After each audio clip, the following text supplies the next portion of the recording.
Hello, everyone, and welcome to your Chipmunk Read-Along book. Every time you hear Alvin sound his harmonica, it means it's time to turn the page in your storybook. Now, if you're ready, we'll start the Chipmunk story. And remember to turn the page every time you hear Alvin's harmonica.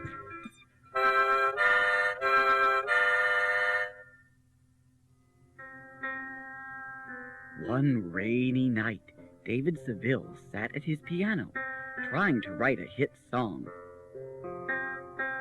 Suddenly, the telephone rang. Dave picked it up and said, "Hello? Yes, Mr. Mogul, I'm working on it. Let me sing you a few bars.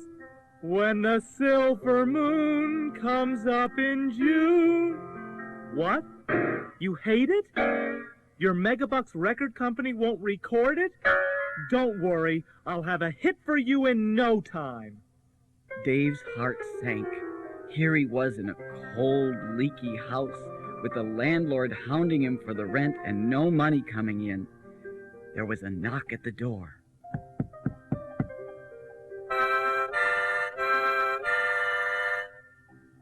Dave opened the door. On the stoop was a basket with a note attached. The note said, "Dear kind sir, because the winter's been so cold, there's been a severe nut shortage. And alas, I am no longer able to feed my 3 babies. Please, care for them as if they were your own. A loving mother." In the basket were 3 cute little chipmunks. Their name tags said Alvin, Simon, and Theodore. Dave picked them up and brought them inside, whispering, Poor little things.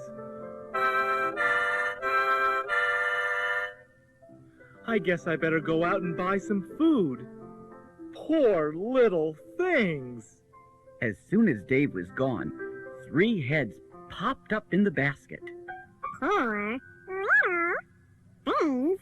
He's gotta be kidding. And they all hopped out to explore their new home. Soon, Alvin was loudly playing the piano.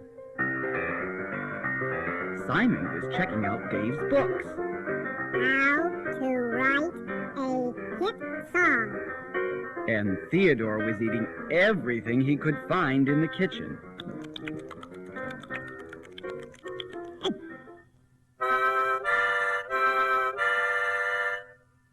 When Dave returned from the store, he was stunned. There were the 3 little chipmunks asleep in their basket. But Dave was shocked at the mess they had made. Dave made a decision. Tomorrow those guys will learn that neatness counts. But if I don't finish that song, none of us will have a home to keep neat. He quietly put the groceries away and went to bed.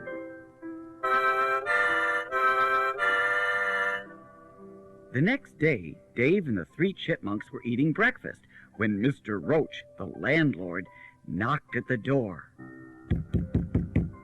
Before opening the door, Dave whispered, Quick, guys, under the table. He doesn't allow pets. Mr. Roach barged in, booming. "I've got some complaints, Seville. No rent, loud music, and pet rodents."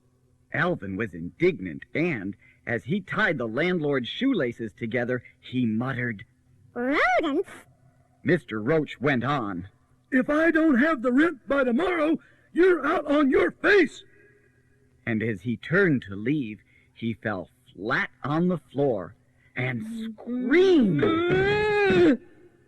"You and your rodents will pay for this, Seville." After breakfast, Dave went back to the piano, and the chipmunks washed the dishes. Only 1 plate in 3 made it onto the shelf in one piece. Little did the boys know that Mr. Roach was hiding outside with a net. Every time he saw a chipmunk alone, he scooped him up through the window. Soon all 3 chipmunks were captured. Mr. Roach snarled, "Now I'm taking you rodents where you belong, to the pound." At the city pound, the 3 chipmunks were tossed into a cage with a crowd of homeless dogs and cats. After the guard locked the cage, he sat down in his chair and began to doze. As soon as Simon saw that the guard was sound asleep, he started to pick the lock on their cage. Theodore looked over and whispered, You're making too much noise. Alvin was busy making plans. He turned to the other animals and said, When I give the signal, everyone head for the hills.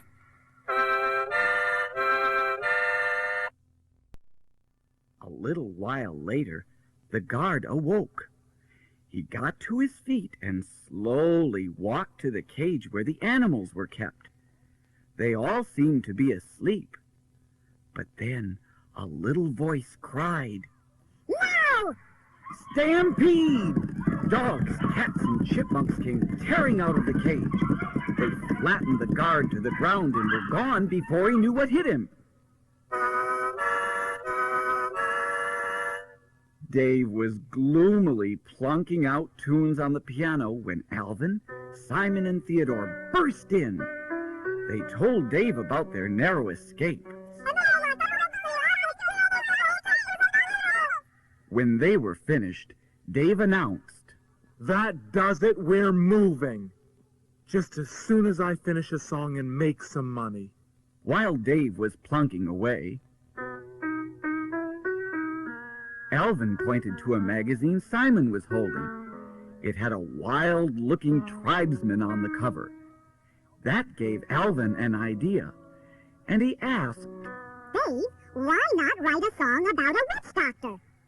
Dave shook his head sadly and said, I appreciate your help, fellas, but I don't think so. But Alvin persisted. Just listen, Dave. Just listen. And before Dave knew it, the three chipmunks were singing a funny song. And then the witch doctor, he told me what to do. He said that, ooh-ee, ooh-ah-ah, ting-ting, wah-wah-ding-dang. I love it! I love it! The chipmunks sang their song one more time, and Dave recorded it on his tape recorder. 5 minutes later, he and his little musical friends were on their way to the Megabucks Record Company. Alvin, Simon, and Theodore waited in the hall outside Mr. Mogul's office while Dave played their song.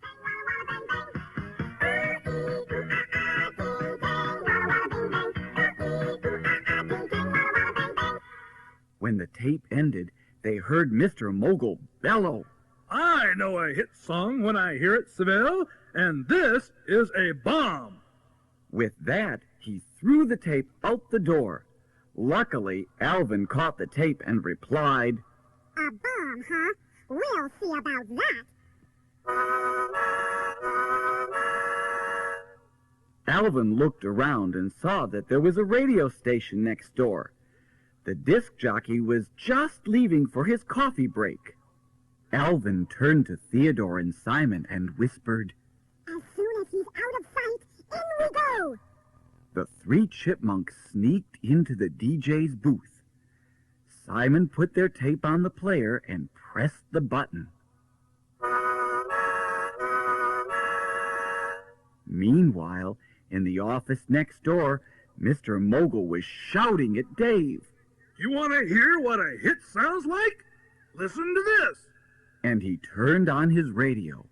Out I came... told the witch doctor I was in love with you. I told the witch doctor I was in love with you. the Witch Doctor song.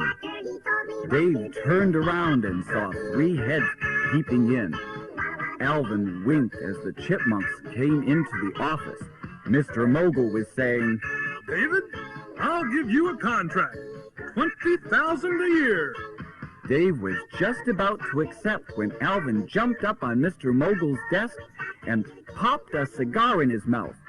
Shaking his head, Alvin snapped. We'll take 50,000 plus a new car.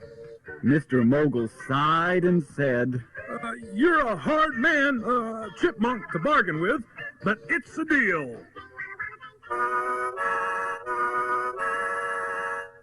The next day, Dave and the Chipmunks loaded the car and moved out.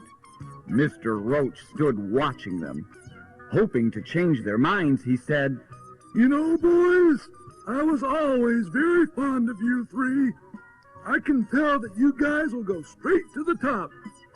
Having celebrities rent my apartment is good for business, so I tell you what I'm gonna do.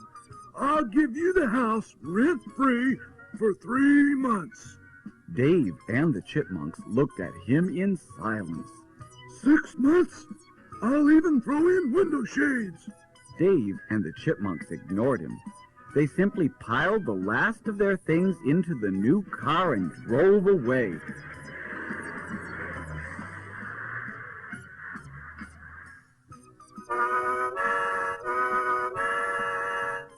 After a while, Dave stopped the car in front of a beautiful house.